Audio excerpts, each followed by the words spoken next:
بسم اللہ الرحمن الرحیم وبہ نستعین وہو خیر ناصر و معین۔ الحمدللہ دروس کا سلسلہ جاری و ساری ہے۔ پہلے درس میں تجوید کی تعریف ہم نے بیان کیا کہ حرف کو صحیح طریقے سے ادا کرنا، جب صحیح طریقے سے ہم ادا کریں گے تو انسان غلطی سے محفوظ رہے گا۔ آج انشاءاللہ آگے بڑھ جاتے ہیں۔ جو سوال مطرح ہوئے تھے ان میں سے ایک تجوید کے بارے میں گزر گیا، آج انشاءاللہ حکم تجوید کے بارے میں، اس علم کو حاصل کرنے کا حکم کیا ہے، آیا واجب ہے یا واجب نہیں ہے۔ تو یہاں پہ اصطلاح میں علم تجوید کے جو علماء بیان کرتے ہیں کہ اس علم تجوید کو حاصل کرنا واجب ہے، واجب عینی نہیں ہے، واجب کفائی ہے۔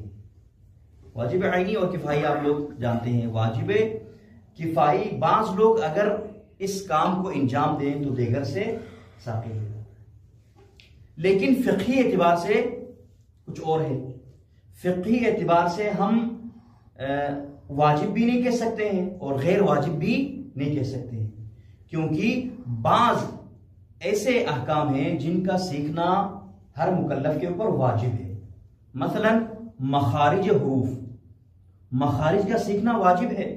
اگر مخرج کو صحیح طریقے سے حرف کا مخرج معلوم نہ ہو، اگر کسی اور حرف سے بدل دے تو معنی بدل جاتا ہے۔ کچھ احکام ہے سیکھنا واجب ہے اور کچھ احکام ایسے ہیں جن کا سیکھنا ضروری نہیں ہے، واجب نہیں ہے۔ مثلا ادغام ہے، اسی طرح را کے احکام ہے، را کو پر پڑھنا اور کو ترقیق پڑھنا، یہ ضروری نہیں ہے۔ لیکن جو مخارج کے حد تک کچھ ایسے حروف ہیں اگر ان کو اپنے مخرج سے صحیح طریقے سے ادا نہ کریں تو معنی بدل جاتا ہے، ایک یہ۔ اور اسی طرح ایک مثال مد لازم کلمی مثقل ولا الضالین میں، یہ مد جو ہے فقہا کہتے ہیں اس کو مد کے ساتھ پڑھنا ضروری ہے اور لازم ہے۔ یعنی اتنے حد تک کیا ہے، مخارج اور کچھ احکام واجب ہیں اور بعض احکام غیر واجب ہیں۔ اب آتے ہیں تیسرا سوال، موضوع علم تجوید کیا ہے؟ ہر چیز کا ایک موضوع ہے، اسی طرح علم تجوید کا بھی ایک موضوع ہے۔ مثلا علم نحو کا موضوع کیا ہے؟ کلمہ ہے۔ اسی طرح لوہار ہے، وہ کس کے ساتھ کام کرتا ہے؟ لوہے کے ساتھ۔ اسی طرح قرآن کا بھی ایک موضوع ہے، وہ ہے کلمات قرآن۔ قرآن کے کلمات کے ساتھ وہ کیا کرتے ہیں؟ گفتگو کرتا ہے۔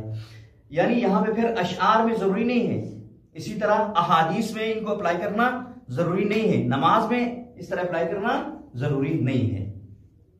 تو صرف اور صرف یہ موضوع مختص ہے قرآن کو صحیح طریقے سے پڑھنے کے ساتھ۔ اور چوتھا جو سوال ہے، مقصد و غایت کیا ہے؟ اور آپ کو پتہ ہے مقصد و غایت اس کا بلند ہے اور اشرف غایات میں سے ہے، اور وہ کیا ہے؟ صیانت اللسان عن الخطا فی تلاوت القرآن الکریم۔ اگر کوئی اس علم کو سیکھتا ہے، عمل کرتا ہے تو قرآن میں غلطی سے وہ بچ جاتا ہے۔ اور فائدہ، اگر کوئی تطبیق کرے، صحیح طریقے سے عمل کرے، پڑھے اور تطبیق کرے تو فائدہ یہ ہوگا، قرآن اس طرح پڑھے گا جس طرح عصر پیغمبر میں پڑھا گیا اور سنا گیا۔ اور آخری جو سوال ہے، کیسے اخذ کریں اس علم کو کیسے اخذ کریں؟